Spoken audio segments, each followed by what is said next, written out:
Ahoy from BA. This is a Rorschach Ocean update from the 23rd of July 2024. A summary of what's going down in the 70% surface of the Earth covered in salt water.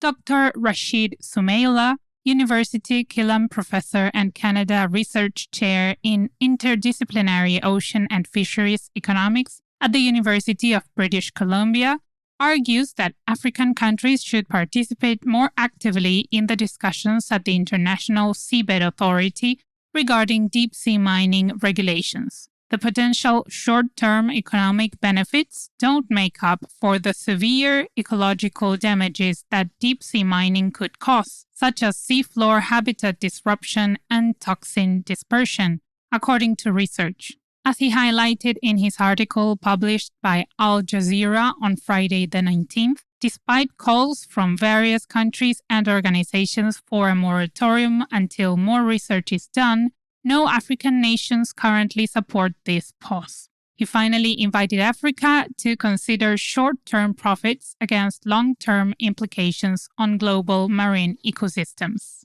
Talking about deep-sea mining, Gandharva Mahina Ho Ross, a Hawaiian immersion program teacher from Molokai, recently joined the Ocean Exploration Trust, a non-profit organization dedicated to exploring the ocean, as a science communication fellow. Ross set sail aboard the exploration vessel Nautilus to explore deep-sea ocean biodiversity near Jarvis Island in the South Pacific Ocean on Saturday the 20th with 12 other fellows from Oceania and North America. He traveled in remotely operated vehicle dives and produced live broadcasts to keep his audience informed. The expedition will end on Tuesday the 6th of August. The Ocean Exploration Trust aims to contribute to scientific knowledge and conservation through its 2024 expeditions across Hawaii, American Samoa, U.S. Pacific Remote Islands, Palau, and Canada.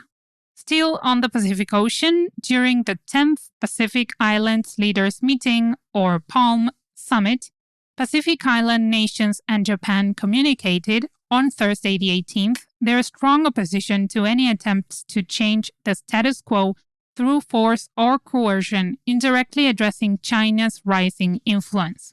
After the 3-day summit in Tokyo, Japan, they released a statement stressing the importance of a peaceful and stable Asia-Pacific region and voiced concerns about rapid military expansions. The joint statement called for a free and open maritime order based on the rule of law and committed to enhancing defense exchanges. The PALM Summit included representatives from the 18 Pacific Islands Forum members, Australia and New Zealand. Want to know more about the PALM Summit? Check out the Japan update with the link in the show notes.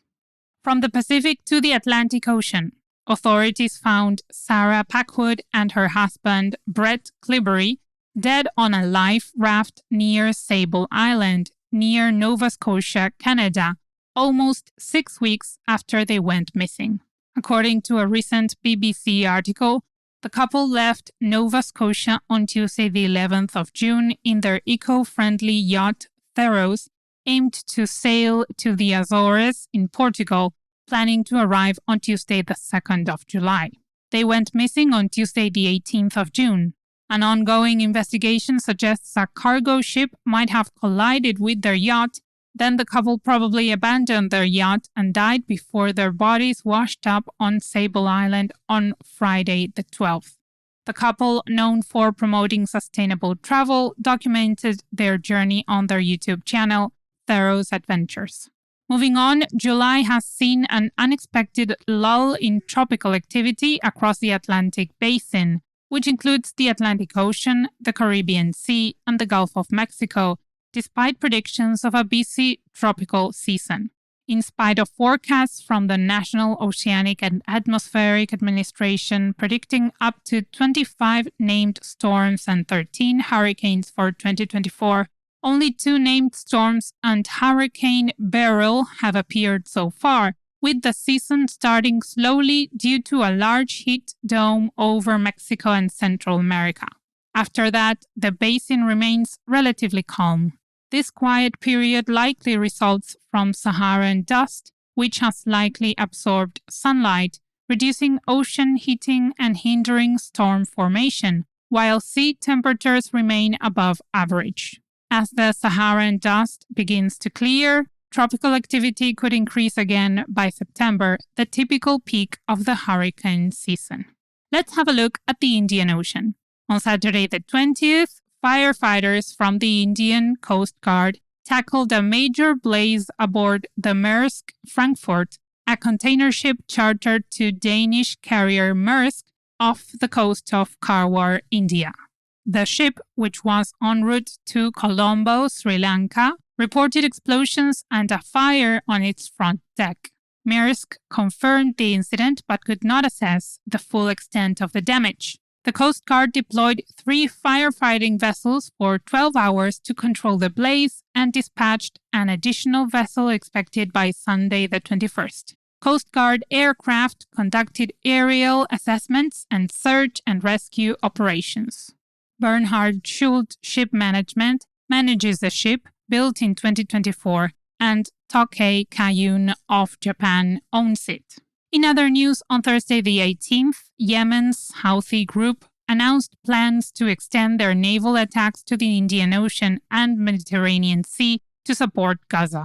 Abdul Malik al-Houthi, the Houthi leader, declared in a message broadcasted by Al Masira TV that their activities in the Red Sea, Arabian Sea, Bab al-Mandab, and the Gulf of Aden have been effective in targeting Israeli, American, and British interests, impacting the countries' economies.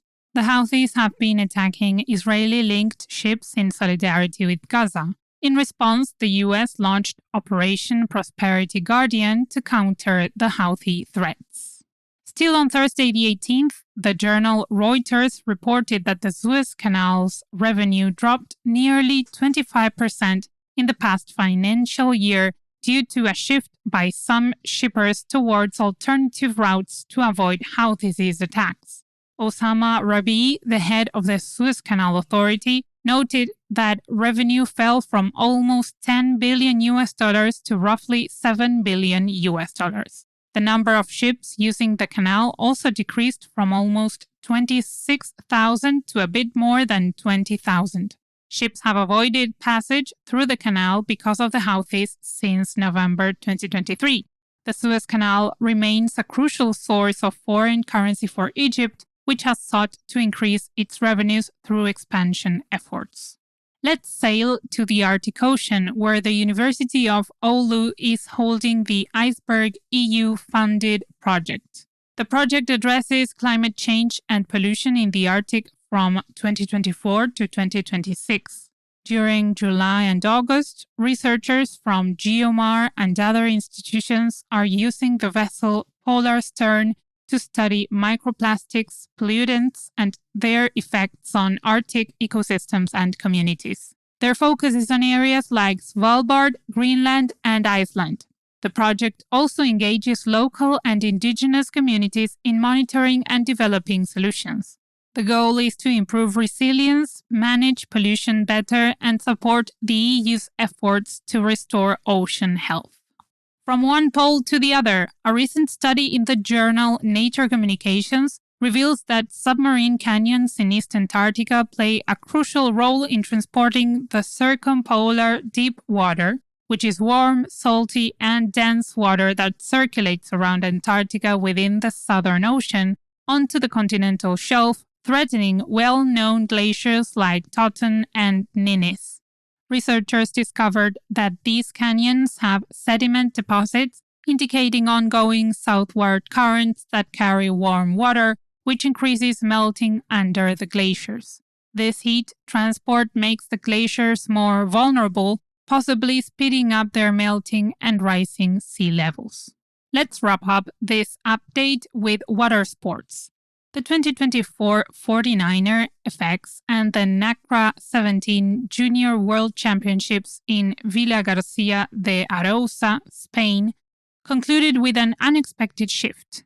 In the 49er FX class, Italy's Sofia Giunchiglia and Julia Schio clinched the title after Germany's Katharina Schwachhofer and Elena Stolze were disqualified for an early start.